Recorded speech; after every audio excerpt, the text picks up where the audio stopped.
Before we even open this kit up, you will want to practice hand positions, then you can open your kit. Put down newspaper before you go and mix anything.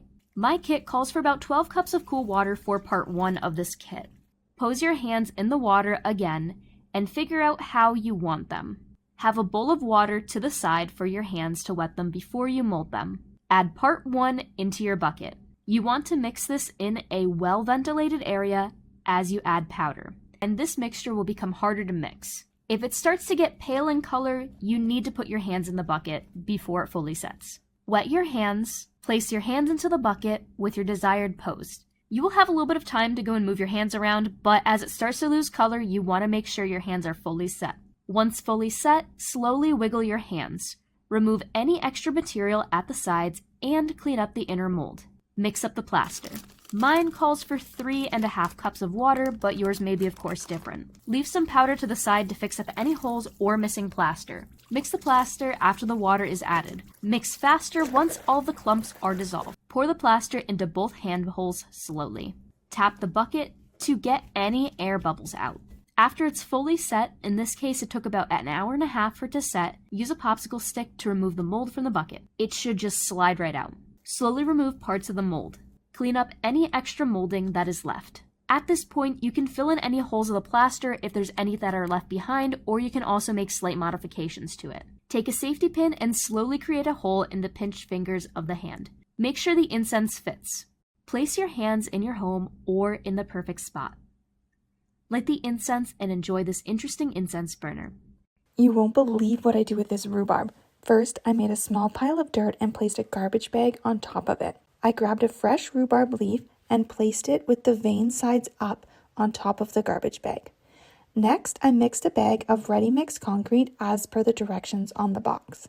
You want it to be a peanut butter-like consistency, and then you know it's ready to use. I brushed canola oil onto the rhubarb leaf and then placed concrete on top. I used a trowel to move the concrete mixture all over the leaf so the concrete was about 1 inch thick. Then I cut up some wire mesh and I placed it on top. This adds strength to the concrete once it's dry.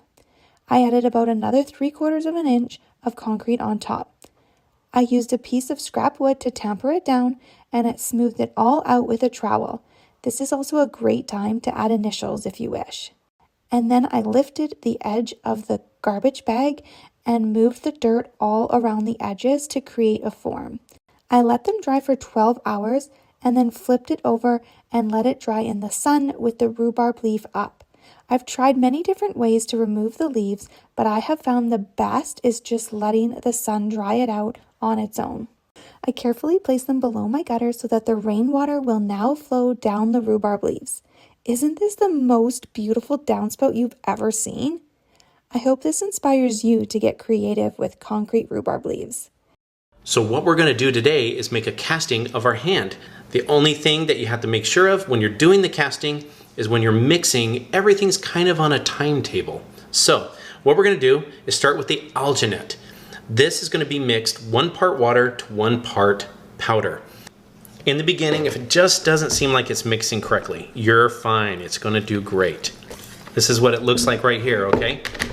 Very quickly, what we're going to do is put a little bit of Vaseline on the hand that you're going to stick in there. Now, first thing we're going to do, stick it in, and then we're going to pull it back out. I know that sounds weird, but what you want to do is make sure everything's coated on your hand. You don't want to touch the sides, and you don't want to touch the bottom.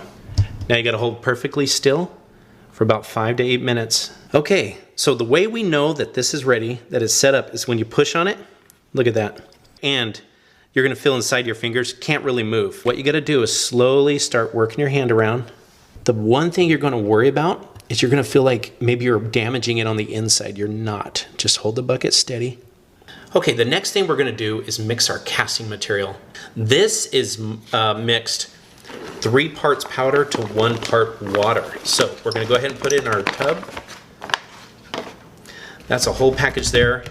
I probably got a little bit more than I need, but there's better to have too much than too little. Okay, so we're at 24 ounces. So we're gonna need 8 ounces of water. I'm gonna stir as I go. Now the great thing about this is the shelf life on this while you're mixing is a lot longer. So, go ahead and start mixing.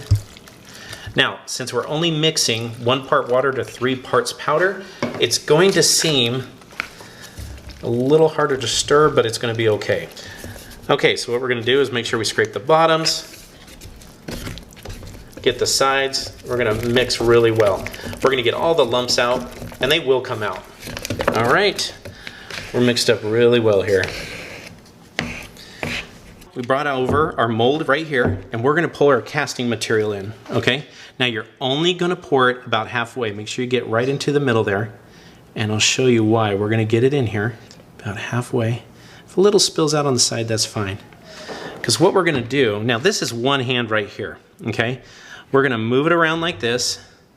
Make sure we coat and get all the air bubbles out. That's why we want to make sure we don't do a hook with our fingers, because you'll get air in there, and then when you pull your hand out, you're going to have a gap on that finger where it should be. Okay, here we go. Let's go ahead and pour it to the top. Don't overfill. Just go to where you hit the smallest bottom there. There we go. We're going to give it a little bit of a tapping. Make sure we got any air that's in there trapped is going to come out. Okay, now we've let the casting sit for about 45 minutes. It's really hard, ready to be removed from the alginate. And out it comes. And I always take like a little wood stick or anything like that and just cut across. It's going to come off. You're going to just start seeing results right away. Every time I do a casting, I just love the results. Now, the more that you cup your hand, or if you do a couple's hand, it's going to take a little bit extra to get these pieces off. So just take your time, because this work of art that you did will be worth it. And it shows so much detail. You can do it as a couple. I mounted this one on a piece of wood with their names on it. You can put it on a table, surround it with your kids if you want, and they're casting. We are going to start off this craft by going and grabbing some RIT dye. I chose red.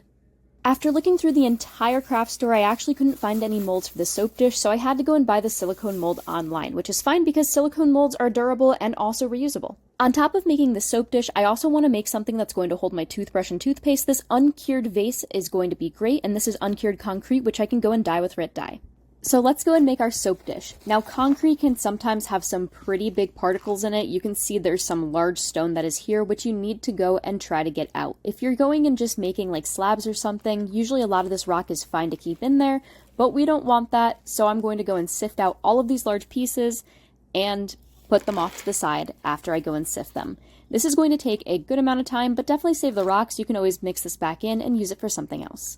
So I have about 1.5 cups of concrete now. And I'm going to go and divide the concrete up. So this container here, I'm going to be putting about 1 cup into of the concrete that is just the powdered concrete, which is so incredibly messy and really can get into the air. So make sure you do this in a very well ventilated area. And I'm wearing gloves throughout this entire process just so I don't go and get really anything stuck under my nails and I don't have any sort of reaction. The smaller container, I'm now going to go and add some of the RIT dye to. What I'm doing first is I'm taking some RIT dye, putting it into just a little metal saucer, mixing it around in some water, and now I'm going to go and add very small amounts to the concrete that I have off to the side here. When you're mixing this in and you add water to this, you want to make sure it's not too soupy. You can also add just color in after you do initially get it wet, mix it up a little bit more, and this should have almost an oatmeal-like consistency.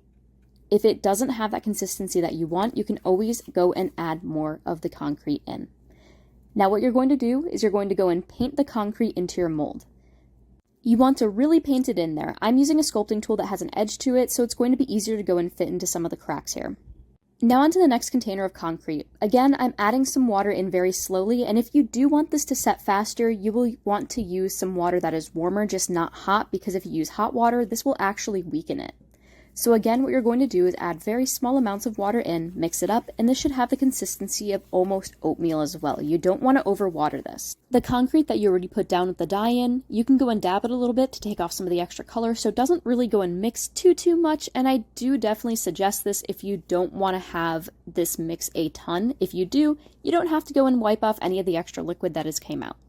From here, what you're going to go and do is now you're going to go and put the concrete that you went and just mixed, pat it in Really use your fingers, and again, I do have gloves on my hands because it's a bit safer to go and do this. You don't want to just touch it, and after it's fully filled, tap the sides to get out some of the air bubbles. While that dries, I'm going to go and dye this concrete container. Again, this is uncured concrete, so what I can do is I can just go and put this onto here and add some water, and then after it is sat for a couple of hours, go and rinse it off, and you'll see in a minute what it looks like. Now this has set fully. It can take about 24 to 48 hours for this to fully and totally set, and when you do remove this from the mold, you want to go nice and slow so you don't end up breaking it. I actually did break a couple of them when I made this video. And now that it is set, you can go and put soap into the center. This lovely accent to your bathroom is honestly really cool, very pretty, and the lightly dyed toothbrush holder really ties it all together.